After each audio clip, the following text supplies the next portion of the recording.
Morning. Oh, it's about 2 o'clock.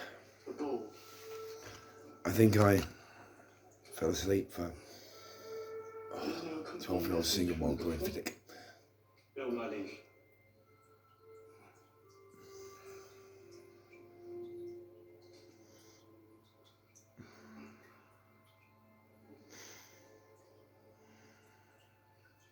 I shall keep this gift.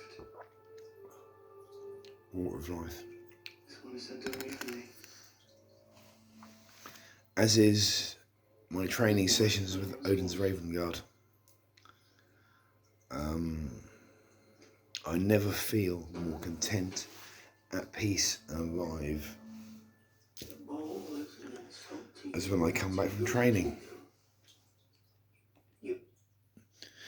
Just going to pause The King on Netflix because it's a fantastic film.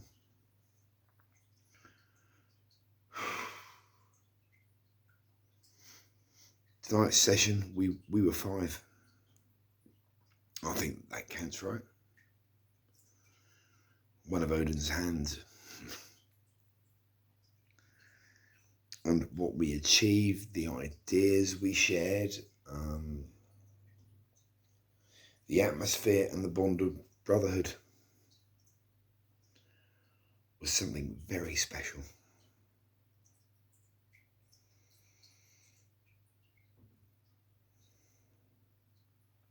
It was bloody wonderful to see David there, McNeil Modi, bit confused. But Tower, aptly named because he's over 6.5 feet.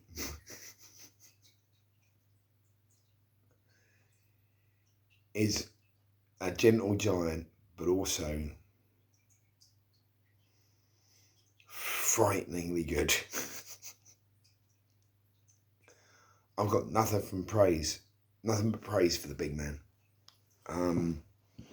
He's going through various problems at the moment, which I won't go into. That is his private concern. And yeah, I look forward to fighting by his side for many years because he's well hard.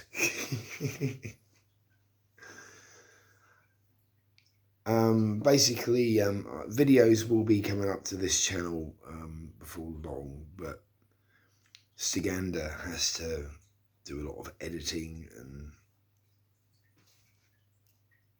technical stuff, I thought. But basically, the amount of power he can bring, and he's not even going full force, he has to be careful because of the issues he has at the moment, is astonishing. And the image of this admittedly gentle and well-meaning giant in full Viking armor with a suitable weapon, the general public will love it. And if you put him and David R. Gimli side by side, you've got a combination the general public will love. Because at one point I suggested that maybe he should sit David on his shoulders, and they briefly did it, and it was hilarious. A mad dwarf on the shoulders of a giant. It reminded me of the Legend of Vox Machina with Grog and Pike.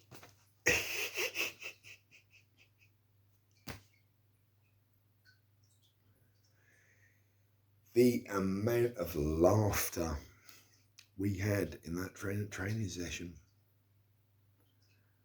the bonds of brotherhood was strong.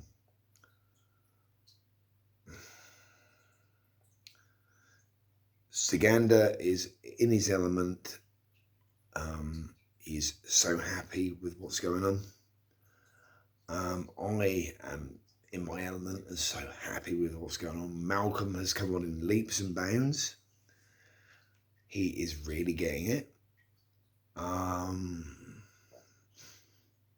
David obviously has the skills. There's no need to worry about him. And Tower is so eager to learn. And his compliments towards how I approach training made my heart swell. He gave me respect.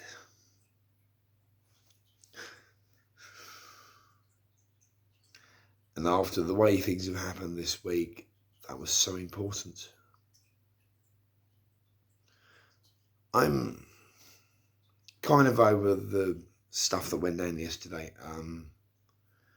I still feel a little hurt and betrayed. But what can you do? It happened. I feel more sorrowful than angry now. Someone who I was very fond of basically got very drunk and turned on me. And I reacted in kind, but because I'm male and she's female, I was the one that had to leave the pub. That's fair enough.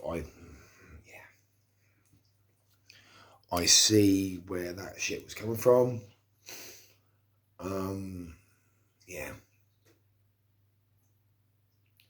As a good friend of mine, hello Daryl at Cookie Barista, pointed out, in all honesty, you just like to get a reaction, and that is true. It's very true. It's something about myself I'm not entirely comfortable with, but it's just me. There isn't much I can do about it. I don't try and tone it down. I could watch free therapy things online, but I kind of like the way I am, and that's the problem.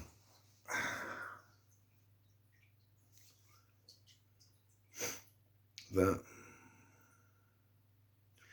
someone who I consider to be still very flawed but wonderful human being, obviously burning her bridges before she moves away from here. I've still got a lot of respect for her. I've always found her when sober to be a wonderful, pleasant and very studious and knowledgeable human being. I think that's why it hurts. You know, if that's, as I suspect, her way of burning her bridges before she moves away, then so be it. She has to do what she has to do. It's as simple as that. My mother is not very happy at the moment. Her employer of, I think, over 40 years has recently passed on. I worked for this old lady for a number of years myself, and as did my younger brother. I'm okay with him now. He will do what he has to do. I mean, I don't think the issues between me and him will ever be resolved, but that doesn't mean he's still not my brother. Complicated situation. Aren't most human relationships though. Thankfully, I've still got Michelle, and our relationship can be complicated, but we understand and love each other. Yep. She's fast asleep, and me talking like this won't disturb her, hopefully. She is doing the induction for her new old job this week, and then she starts doing shadow shifts, which she doesn't really need because she's worked there before, but it's what they have to do, the week after. And I think she's so happy to be back doing that. She has been very unhappy, restless, not been able to sleep in this period she's had. The month she's kind of like not been working. That's the difference between me and her. I'm quite happy having all the free time and sitting on my ass, or just being out and about and just doing stuff without the pressure of a full-time job. Michelle needs that structure. Now, I'm talking about such a lot, I've got no idea what I'm going to title this.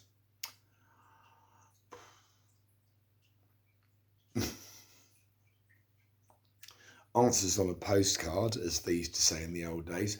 Thank you, the Mighty Jingles, for reminding me of that.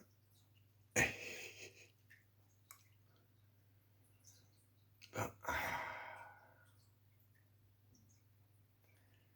life feels very precious at the moment. Every meal's a banquet. Every paycheck's a fortune. Aliens.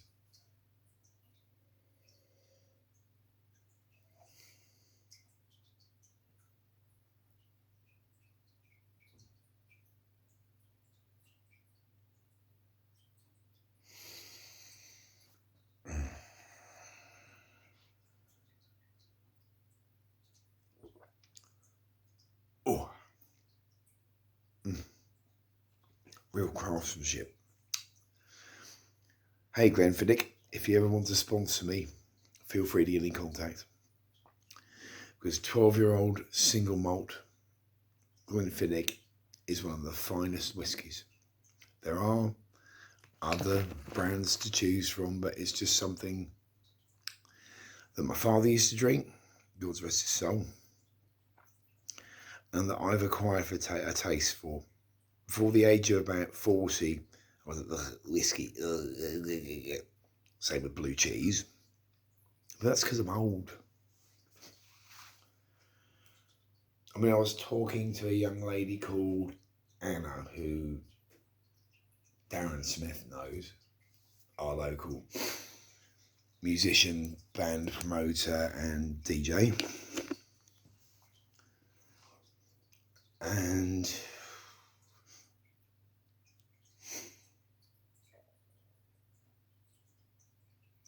I don't know where that thread was going. Oh yeah, I basically turned around and said to her that I still regularly wear a pair of boots that are older than her.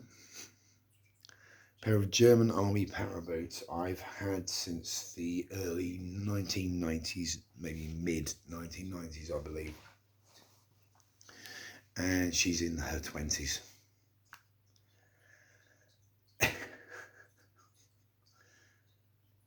Very pleasant young lady, and her friend, whose name, Caris, his name begins with a C, was also very pleasant. We spent about an hour or so chatting in the park. I was offered certain things that don't disagree with me. I was like, no, I've got training this evening.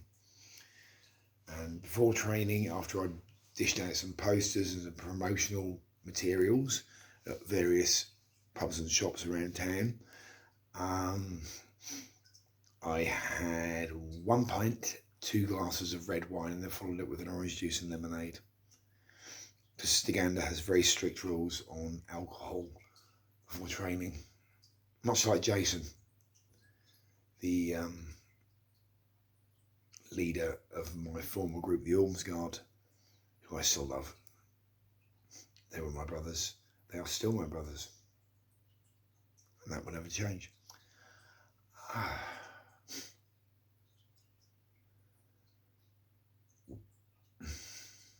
me.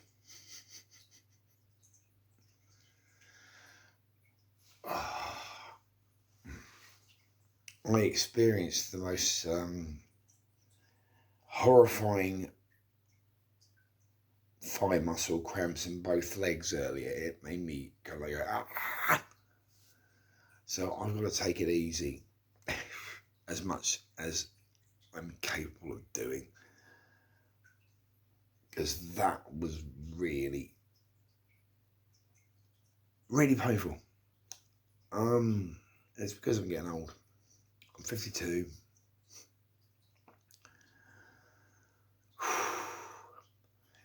And believe me, when you get to my age, when you've seen friends die, you've seen your father die, you've seen your old employer die, and you've seen a mentor die, you think about where you're going and what you're doing and what you can do to make amends for the dishonourable things you've done. It brings your life into balance, is what I'm saying.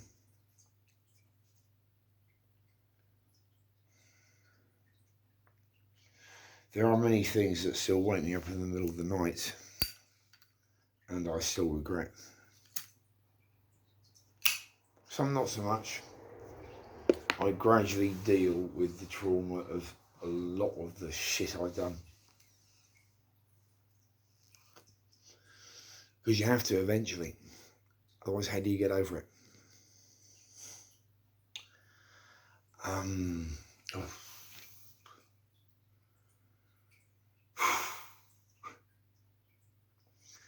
still a little bit whatever about the fact that I may well get a visit from the police over a Nerf gun, but I don't know. I just don't fit. I mean, I don't fit in the very bolshy male environment that isn't neurodivergent. When the neurotypicals outweigh the neurodivergents, I find it very difficult to fit in. That's always been my issue with full-time work. But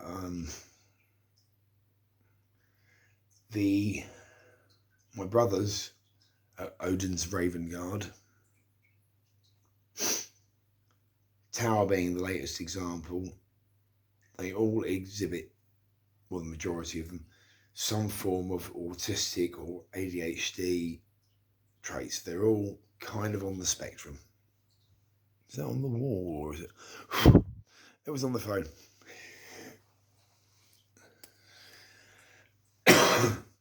So the idea I had before I joined Odin's Raven Guard of a Facebook group for people who do historical reenactment of all eras, who are autistic, ADHD, or have mental health problems. I was going to call it the Full Spectrum Warriors. It's Odin's Raven Guard. So thank you, Stiganda. You have helped one of my dreams come to fruition. It means a lot, brother. My king. I'm your half guard, and I'd like to think I'm also kind of your bard as well. I love Scandal and Shorthold from Legend of Vox and Anakin Mac, and I hated him at first. And then my partner kind of pointed out, yeah, but you know, normally when you really dislike a character, do you know why that is, my darling? And I was like, because I share similar traits. Now I like him. Although, as that series progresses, you realise he's got a heart of gold under the pervy, leery, carefree attitude.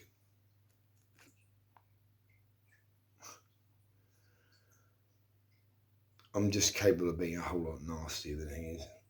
And that's still a side of myself I don't particularly like. So when that comes out, it comes out big time. I must learn to stop mirroring what people are giving to me. I must learn to deal with anger and frustration that people project onto me more positively. It's going to be a long uphill struggle, I know that. Always will be.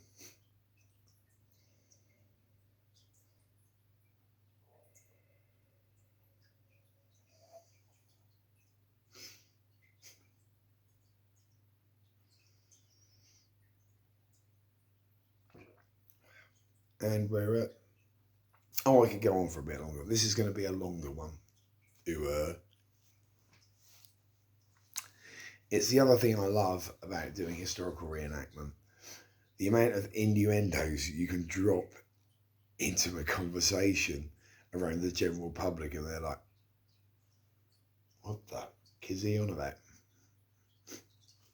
It's quite hilarious. Oh, I splintered my shaft last night. Spear shaft. Oh, I had to take all the nicks out of my sword. I polished my helmet. The list is pretty endless, as is my capacity for bad puns and innuendo. It's one of the reasons I don't fit into a very politically correct environment, sadly. I enjoyed my time at CHIP, but I know it will take too much time and effort to fit into such an environment. And as I think I've stated on my Facebook, I know now the environments I fit in best: the pubs, the clubs, the reenactment group, and hopefully Synergy Cosplay of Ipswich, bosses of Suffolk. Because the majority of people I've met so far who are associated with the group, who are members of the group, are wonderful, creative, and in many cases quite autistic, so that's good.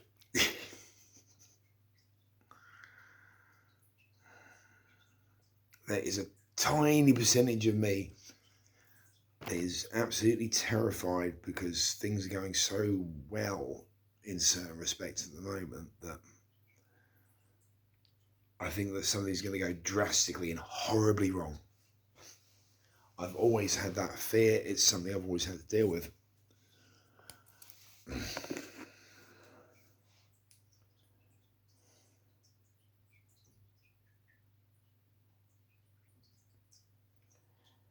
It used to be majorly on my mind, which is why I always set out to fail. It's why I've always been so cautious in everything I do, and I think that needs to stop. Well, it has. When you get to my age, you can't afford to be cautious anymore. You have to take risks, you have to take chances to get shit done.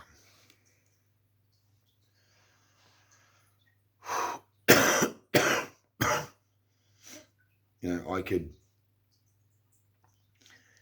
end up diagnosed with cancer. I could end up crippled, in a wheelchair, but I could still fulfill a life, not necessarily in reenactment. Although that would be hilarious, wouldn't it? The Viking in a wheelchair, Viking on a mobility scooter. There are ways and means around it, but I know I've escaped chances of horrible injury and death often enough in my long history of risk taking to know there are only so many risks you can take. When you're young, you think you're immortal. If you're male, probably some females feel like that as well. And that'll never happen to me. And it's a bit like the stages of a soldier in war that someone talked about who was a veteran, who was actually a part of the actual Band of Brothers, as in the 101st Parachute Regiment, Easy Company. The first stage is, I'm too young, I'm too pretty, I'm never going to die, I'll be fine, it's all them others that are going to get shot. And then you get that, actually, it could happen to me, I need to be a little more cautious, keep my head low, don't take too many risks. And then thirdly, there's the I am going to die. It's only a matter of time. And there's two different responses to that. There's the I'm not leaving my trench, I'm frozen with fear, I need to be taken off the front line. Or there is the, well, I'm dead already, so let's just get this shit over and done with, pretend that I'm dead. When we pretend that we're dead.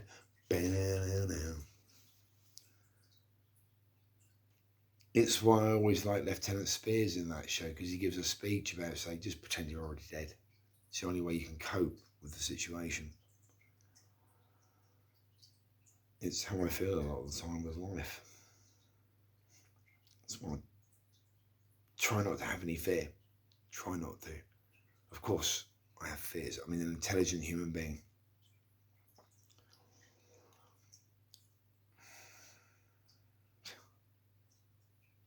But they are less than they were in most respects. Especially after a good night at training. I feel free, alive. I have very healthy appetite for both food and drink. And occasionally something else as well, but we won't go into that. It makes me feel at peace and happy to have fought alongside people that I've built up a bond of trust with.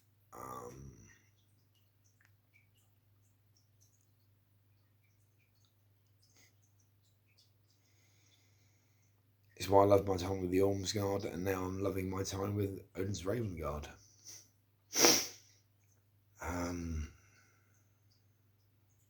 So thank you, Skanda.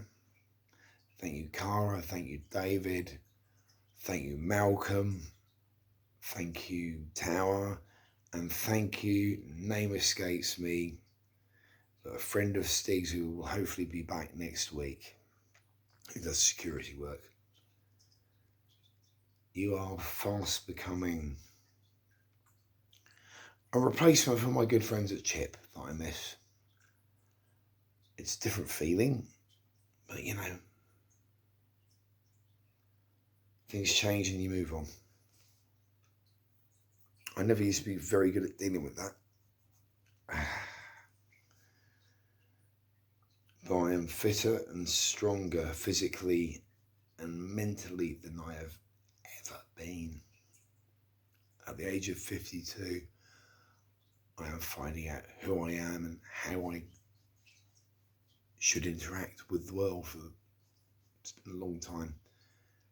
We all develop at different paces. Some people know what they want to do. Bloody hell, 28 minutes. Where they want to be when they're 15, 16. They're like, right, I will be an accountant, I will be a lawyer, I will be a rock star, you know. Me, I could never figure that out. I had no clue.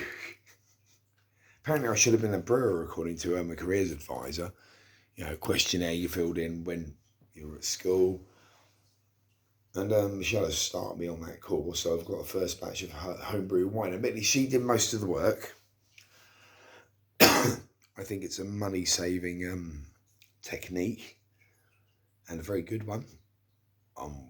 And I have ideas of experimenting with other things, like adding other flavours to the wine.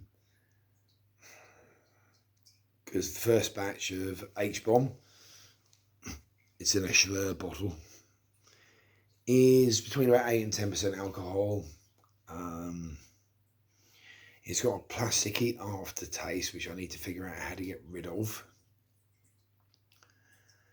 And it's got that sulphur tang because of the preservative stuff. I need to figure out how to mask that as well. Other than that, it's perfectly palatable, easy, smooth. It's certainly not bloody vinegar.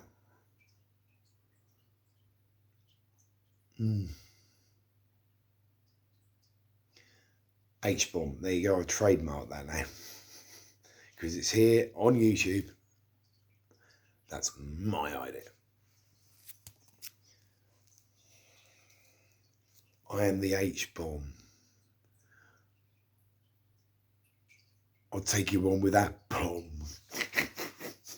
Yeah, that was pretty poor. I don't always get it right. Sometimes I fail spectacularly. But I think that is the important thing, and I'll end on this note. Whatever you do, do it to the best of your ability. And if you're failing, fail spectacularly.